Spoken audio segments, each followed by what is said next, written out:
I'm Zibby Owens, and this is Moms Don't Have Time to Read Books. As a mom of 4 kids in New York City and a writer myself, I know all too well how short everyone is on time, so I'm here to help. I'm going to interview authors and writers of all types about their work, especially as it relates to parenting and family issues. Hopefully you can listen while doing 8 million other things and fall in love with these talented scribes and their fantastic books, essays, and songs like I have, plus get some tips on surviving parenthood. For more about me, you can check out my essays at zibbyowens.com. Today's episode has been sponsored by Once Upon a Farm. We know you'd love to feed your little one fresh food you make at home, but when there isn't time for shopping, chopping, and blending, we've got you covered with organic, cold-pressed blends as close to homemade as it gets. OnceUponAFarmOrganics.com. I'm thrilled to be here today with the Reverend Lydia Sohn. Lydia Sohn is a minister, writer, and teacher, but as she says in one of her articles, she's, quote, not that kind of minister. A graduate of Scripps in the Yale Divinity School, she is currently a minister at St. Mark's United Methodist Church in San Diego. For fun, she loves watching The Bachelor, going to or hosting dinner parties, and writing in cute coffee shops, but mostly goes to them for the pastries. So welcome, Lydia. Thank you. I'm so glad to be here. So I read Lydia's article on Medium. It was the featured article in my newsletter one day last week or the week before, and the title, What 90-Somethings Regret Most, really stopped me in my tracks, and I couldn't wait to read the article. And then afterwards I reached out to Lydia, and so here we are. So so Lydia, tell me a little about your background. Where did you grow up? How did you end up becoming a minister? How did you get to this place? And then we'll delve into the article. Sure. Yeah. So I was raised in a Christian family. So faith and Christianity was always a part of my life and upbringing. But the thought of a minister never really occurred to me because I always saw ministers as older, boring men, and I never saw myself like that. I was exposed to very few female ministers in my younger childhood. So that was just never a possibility for me. Until college, I decided to major in religion because I've always loved talking about these deeper religious and spiritual and philosophical questions. And I saw a scholarship application for any students who were interested in studying religion in graduate school, and what did the scholarship have? It said something like, and being a leader in your church. And I just saw the scholarship sign, and I thought, oh, extra money for school, so I'll definitely apply. And little did I know that it was a program to nurture younger people to go into the ministry, to encourage them to go and to consider the ministry. And so I was accepted for this fellowship, and they flew all of the fellows out to Candler School of Theology, which is a United Methodist Seminary in Georgia, which is attached to Emory University. And there I met for the first time female ministers, progressive ministers, just a whole new set of people whose characteristics I really identified with doing this vocation. And that's when it first occurred to me, okay, I can actually see myself doing this for the rest of my life because I have a set of skills and interests that really align with this profession. Like what skills and interests align particularly well? Obviously, an interest in spirituality and religion, but for someone else wandering the halls of their university, what do you think makes a great minister? I think a passion for making the world a better place, for connecting with other people at really deep heart-to-heart levels, helping people to become the best versions of themselves. I love writing sermons and creating these weekly 10-minute thought pieces for people to reflect upon for their weeks. I love teaching about these sacred texts and delving into them further with congregants. So it's like a whole, we always say that the ministry is much more about breadth rather than depth. Like we have to have a whole set of skills like teaching and research, preaching, pastoral care, and interrelational skills. And I have all of those, and all of those things make me really happy to do. That's awesome. I wonder if there had been a sign up. I wonder if there had been a sign up for some random other profession like psychology. If you would have ended up being a psychologist. That's like, yeah, right. It's like how life works, just timing and things that take you in a different direction. Yeah, there were a lot of things I considered doing else with my life. Even when I was in seminary, I resisted this path a lot in my life. So I definitely considered psychology, definitely considered academia, and all of those related fields for sure. Well, your choice seems to have paid off, at least in many respects that I can see from my limited vantage point here. I really want to talk to you about this essay that you wrote, What 90-somethings Regret Most. So in the essay, you talk about how you interviewed your elderly congregants, many in their 90s, about their most personal feelings, from sex to marriage to death and dying. And I just want to hear, how did you come up with this idea for the study? Sure. I interact with people who are much older than me a lot ever since I entered into full-time ministry. And one thing that I started to notice in relating with them and becoming friends with them is that they were very similar to me in a way that I did not expect. Like, we would laugh at similar jokes. We would talk about what we did on the weekends and enjoy similar TV shows and movies, and just connect at these levels in a way that I would connect with my other peers, but I didn't think that I could ever connect with people much older than me. Part of this, I think, is because as a Korean person, and Korean culture is very hierarchical. There's this idea that I can't relate to people who are older than me or younger than me because there's this very hierarchical way of interacting with people in those different demographics. So this assumption of mine that I wouldn't be able to connect with them was completely broken during my time in ministry with all of these people who were so much older than me.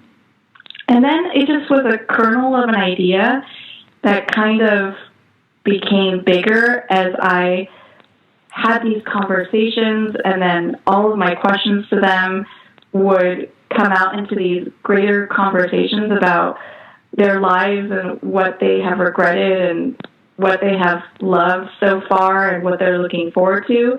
And that's when I decided I wanted to actually put this all together into an essay.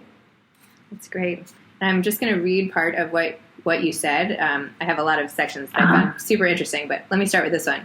You wrote, most of their regrets, I guess you asked them what they regretted the most and what they were the happiest, what times in their lives were the happiest.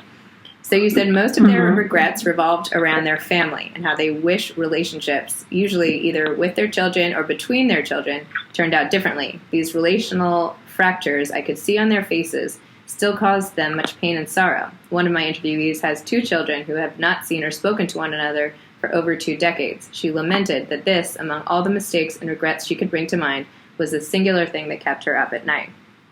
Were you surprised to hear that about the regrets? Yes, I was.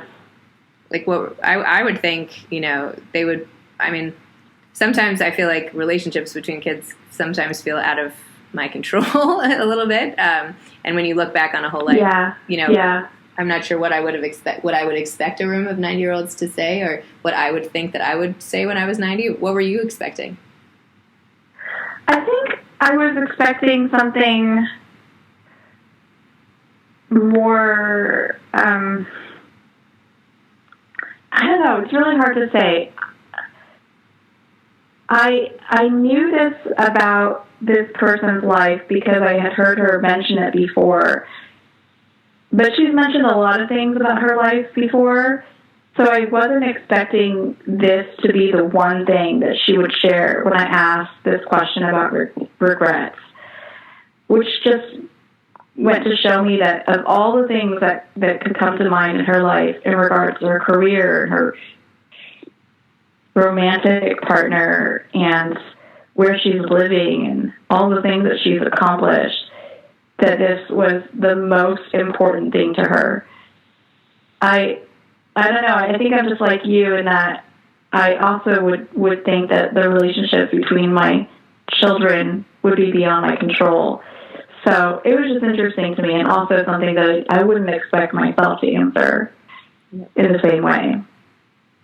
So then you moved on to the happiest times of their lives, and this is the part that really has resonated with me the most, and that I kind of haven't stopped thinking about through the ins and outs of my stressful daily life with the kids. You said, I then moved on to the topic of the happiest times of their lives. Every single one of these 90-something-year-olds, all of whom are widowed, recalled a time when their spouses were still alive and when their children were younger and living at home. As a busy young mom and working professional who frequently fantasizes about the faraway, imagined pleasures of retirement, I quickly responded, but weren't those the most stressful times of your lives? To which they all agreed. There was no hesitation, though, that those days were also the happiest. It, makes me so sad. Yeah. Right? I mean, I'm, deep in the trenches myself, as I know you are with your baby, and, is this... I feel like there's this pressure that to enjoy every minute, but the in and outs of the days are tricky. But then you realize, I don't know, is this the happiest my life is going to get? How did you feel when you heard this? Yeah, no, I feel the same exact way as a busy mom, and like I said in my piece, I frequently fantasize about when he's older and I get more time to myself, or when he's even out of the house. So for them to say that to me was a big reality check.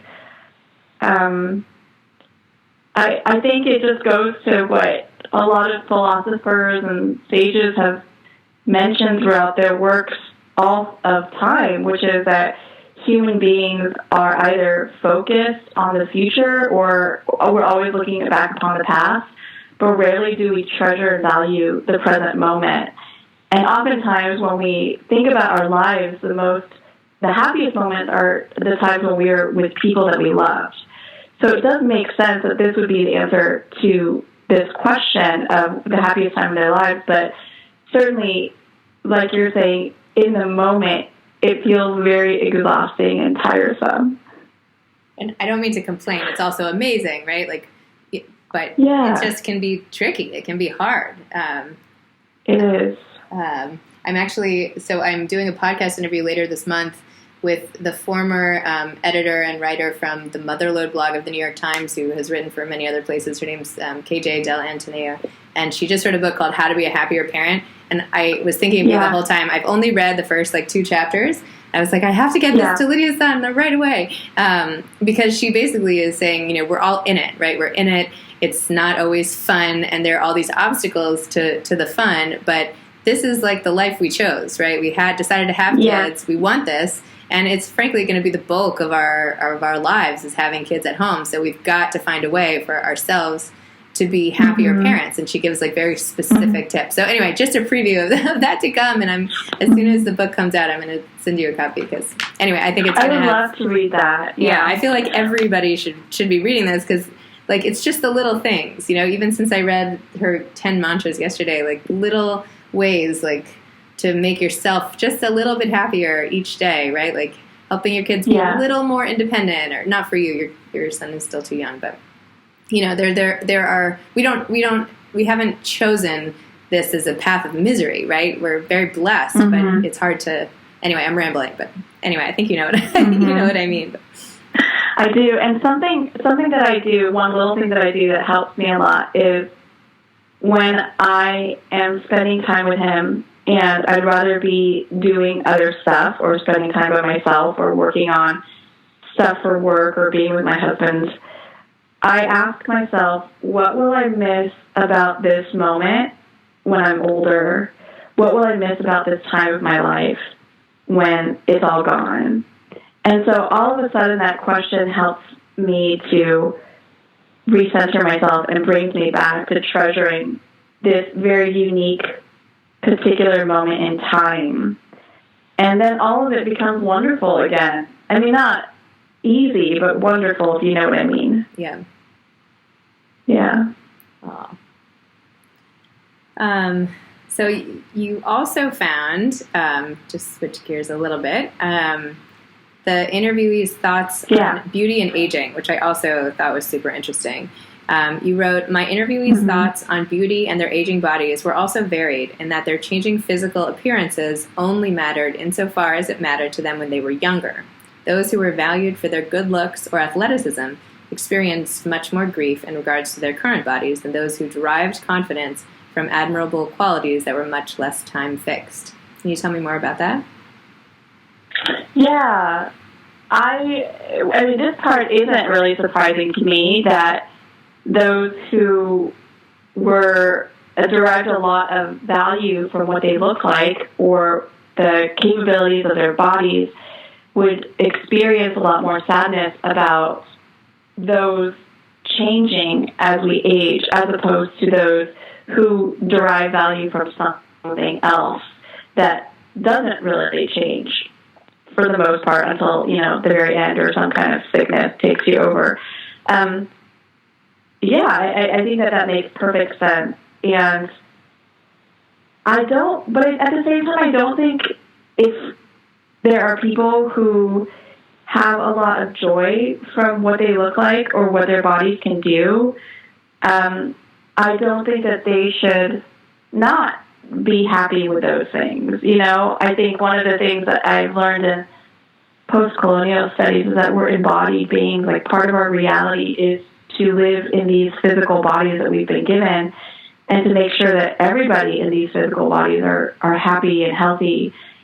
So I just think that this is like the path of life, is that as we get older, that our bodies become weaker, and then we have to deal with the results, the consequences of that. And part of that is grief, which is a very natural process of dealing with aging. I did a similar, tiny study compared to the in-depth interviews you did, but I was interested in how my grandmother, who's now almost 95, how she is still interested in her weight and her body image, and always saying things like, "Oh, what do you think about her? Am I as fat as she is?" Or just, it's tongue in cheek at this point. But I was so surprised that, when you were saying, your congregants, you're surprised with the hierarchy of aging in your culture. I think even just culture here in America is you don't think that old elderly people have the same. I know this sounds bizarre because obviously they do, but they must not have the same thoughts and feelings as we do at age 40 or whatever how old you are. Because it obviously is just so much different. When in fact they're just us a little bit later in life, right?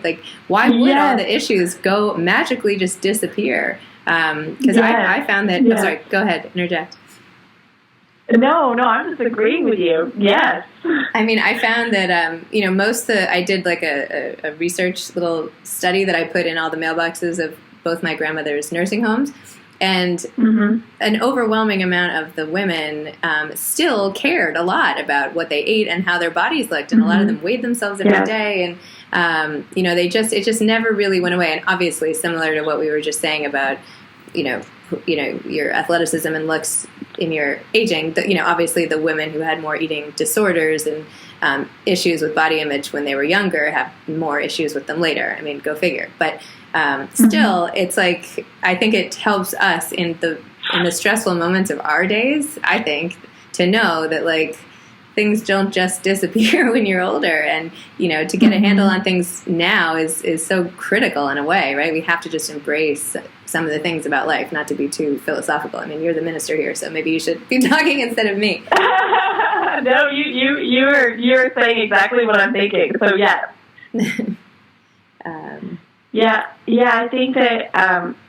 I think that there's this two-part assumption that, one, I won't care about this when I'm older, and that it'll just magically disappear, and therefore I don't need to deal with it now.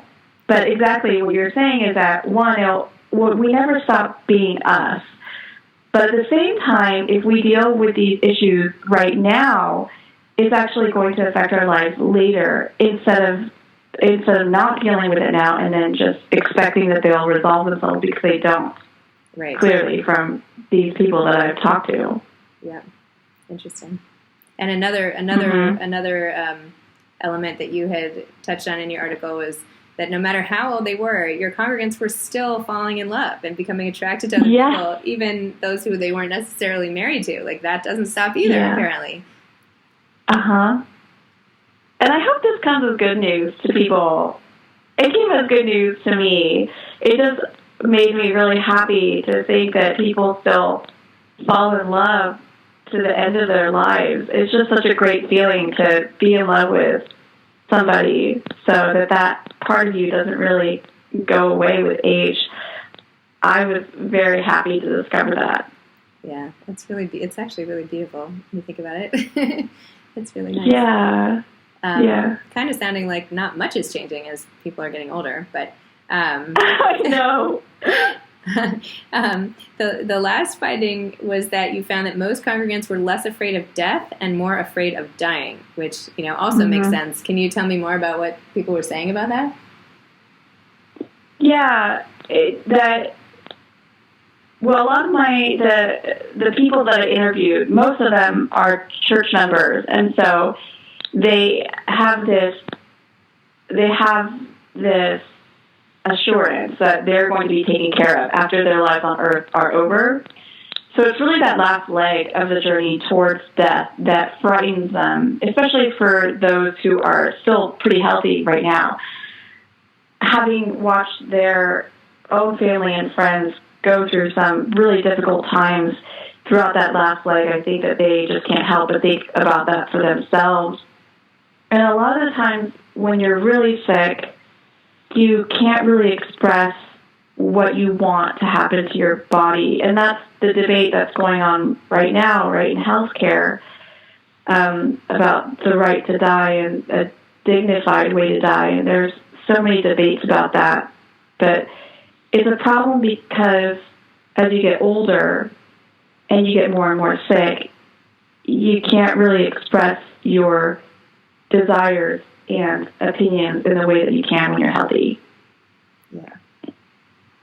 So I think I know that there's a lot of work being done right now of expressing those desires before you get to that state of not being able to express your preferences, which I think is a great thing. Totally. It's hard to, well, anyway, this question is making me depressed. I think I'm going to move on. Yes. I don't want to have like a panic attack while I'm interviewing you here. But I will say one thing that comes up a lot as a minister of a congregation with older folks, and I'm doing memorial services all the time. One thing that comes up a lot when somebody passes away, but it was unexpected, is, wow, that's amazing. Like, what a great death, right? Like, short and quick. Like, that's what everybody wants for themselves. Like, just take me out, and even if it's unexpected, it's really it's the Alzheimer's or those crippling chronic illnesses that are really what people are afraid of most and that we should try to avoid. Yeah. But yes, now we can move on. So this article was just one of the many articles on your blog, which it looks like you started at your son's baptism with this absolutely beautiful letter that you wrote to him and read out loud during the baptism. How did you decide to start a blog in the middle of all the other sermons and things that you're doing and writing? How did that come about? Yeah, so I initially started. Well, this whole writing for a broader audience came about because I was starting a new program at my church, and that was geared towards millennials and older, like people between the ages of 20 and 40 who are not going to church these days. And I had this mission to let them know, I know that you guys don't go to church because the church has a bad name for itself, has created a bad name for itself, and it's completely understandable, but I want you to know that there's a different kind of faith out there. And I didn't know it myself. So I wrote this piece about being a minister and not that kind of judgmental, fire and brimstone type of minister. And I wrote another piece about an introduction to progressive Christianity. And I pitched it to HuffPost, which they posted. And then very quickly after I did that, their blogger contributor program ended. Yeah. And so here I was getting like on a roll, like writing these pieces to get this message about progressive Christianity out to a broader audience, and then they ended that program. And so that's when I decided, okay, I'm going to make my own blog, and now it's just become a thing where, because I discovered that I really like writing these creative pieces that are just on my mind of thoughts. And then my friend introduced me to the Medium platform, and I've been using that, and I've been having a ton of fun with that. So that's how that blog got started. You know, you should also look into the Today Show has a Today Parenting team where you can also post as a contributor, and they have a very wide reach as well. And you just sign up, and you know, they'll promote your articles if you have more likes or whatever. But it has a lot of perks, so you should look into that. It has great articles, and because I'm with you, I started posting on HuffPost, and they posted one of my articles, and I had like all these followers, and then all of a sudden I was like, okay, well. yeah. Like now I actually like this, so what am I going to do now? Exactly. Yeah. Anyway, we'll look into that. It's another good outlet in addition to Medium. Although they do own the rights. Okay. They own the rights to your stuff. Well, we can talk about this later, but Medium, you still own your rights, and Today can do whatever they want with it. So, but it's a good platform. In one of the articles that you wrote, you talked about 2 marriage hacks to helping marriages, which also dovetails nicely with the parenting piece. And you said, make a list of the moments that made you want to be with your spouse and let go of your victim story, and how those are super helpful. Tell me more about that, please. Yeah. So I think that we humans are very creative people, and storytelling is one of our greatest gifts, and it's also one of our greatest practices that can lead to our demise and our suffering. And we so easily create narratives about why me, and why this is happening to me, and why is that person doing that to me, not just with our spouses, although that happens most frequently with the people closest to us, but with job opportunities or not getting certain things in your life.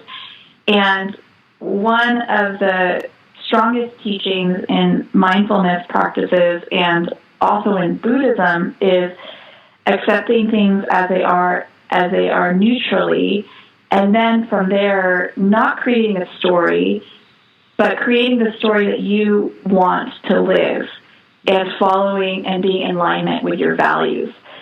So that's where that's coming from, because we so easily make stories when my spouse does something that he doesn't do something that I want him to do, and then I have this constant common narrative of, you know, he's not a good husband, and I should be with somebody else, or I would be happier with somebody else, and anything that he can do can feed that narrative. That's just, you know, my own victim story.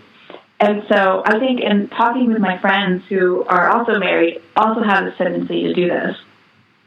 And so the first thing is just to notice this tendency, and then to let go of that story. And not to say that story won't go away completely, but just even noticing that we're telling that story is a really first powerful step.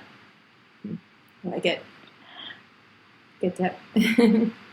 And then this list. Tell me about the list. Pardon? Do you keep your list of the moments like at the ready? Or are they like laminated on the fridge? Or yeah, or I do it on my phone. It's more private. Like go ahead. No, I was just kidding. I didn't think they were really on the fridge. Oh, but yeah. So this is the second part of that story, that as we let go of our victim stories, is that we start creating a different story that actually serves us and serves our relationships and is in line with our values of treating one another well, and empathy, and always considering another person's perspective before their own. And so when we are prone to just going into our own stories, that's when I pull out my notes app on my iPhone, where I have a list of all the things, the wonderful things that my husband has done for me and with me and the beautiful memories that we've created.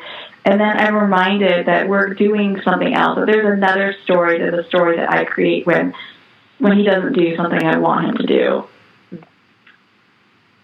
That's great. Good idea. I'm gonna whip my phone out right now and get started. Yeah, do it. Just create a long list and make it a running list so that you are always adding to it. That's nice. I know we're almost out of time for this interview, but I want to hear about the class that you teach online called Spiritual Decision Making, which you teach through a site called Skillshare, which I hadn't heard of, but sounds amazing, and I want to go figure out something I can teach and do it too. But in your class, you help students make decisions, small and large, in a more spiritually aware manner. So as someone who can't even select which nail polish to wear, let alone vacation ideas, I'd love to hear your top tips on sort of how to make decisions. Yeah, totally. So decision making is one of my biggest passions. It's a subject that I love talking about because I've struggled with indecision for so much of my life. Should I marry this person? Should I go into this profession? And it can be really energy and time consuming. And so that's when I started seeking out and finding a lot of resources within the Christian contemplative religious tradition that moves away from the dominant method of decision making that we're taught in our school system and in the Western intellectual world, which is very rational and reason-based, calculating, and also very fear-based. So we make a lot of decisions based on our fears of what are we afraid will come out of this path versus this path, as opposed to making decisions that are based on confidence and courage and dreaming. So that is much more a part of ourselves that's very repressed because we're afraid to risk and be vulnerable for so many reasons, right? There are so many reasons why we are afraid to dream. And so I basically discovered these practices that get access to that other more courageous, confident, peaceful part of ourselves through imagination and prayer. And those give an insight into what path you should take. So so if I get specific, so one specific exercise is, and for all of these exercises, you have to get into a mood of calm and breathing and a quiet room where you are not distracted by anything else. So that's the very first step. And then one of the 4 methods is imagining yourself much older than you are and then having a conversation with that self about the decision that you're trying to make, and then listening in on what she tells you. Yeah, so incredibly creative and imaginative, very different from the pro-con, reason-based calculating method that we are often taught. That's so great. I feel like I have so many now tips from this conversation. I feel like I can apply to my life. This is fantastic. I feel like I'm going to have a whole different kind of day. Yeah. And as I told you by email, by the way, I am convinced that you should be writing a book. I mean, you have such a unique point of view. So for any listeners out there who agree with me, you have to contact Lydia Sohn, Reverend Lydia Sohn, and get her to write a book. Do you have any interest in doing that? I feel like it's such a natural extension of what you've been doing. Thank you so much. I would love to write a book one day. I don't have any plans to do it anytime soon, and part of the reason is because I really don't know what I would write about. I have these brief moments of inspiration for essays, so very, very short things that are driven by a little kernel of a thought, but I haven't had anything that can last about 200 pages quite yet. But maybe the inspiration will strike eventually, and then I'll let you all know. Awesome. Well, honestly, thank you so much for your time. I'm sorry we couldn't meet in person, but I'm so thrilled that we got a chance to chat. Thank you for these really actionable tips, and also for giving me, and I'm sure listeners, the perspective of what you gleaned from your elderly congregants and how that helps sort of live life in a better, more fulfilling, sort of meaningful way today. I mean, I can't really thank you enough. It's amazing. You're welcome. Thank you so much. I enjoyed this very much. Oh, good. I'm so glad. All right. Well, thank you so much, and take care. Thank you. Bye-bye. Bye-bye.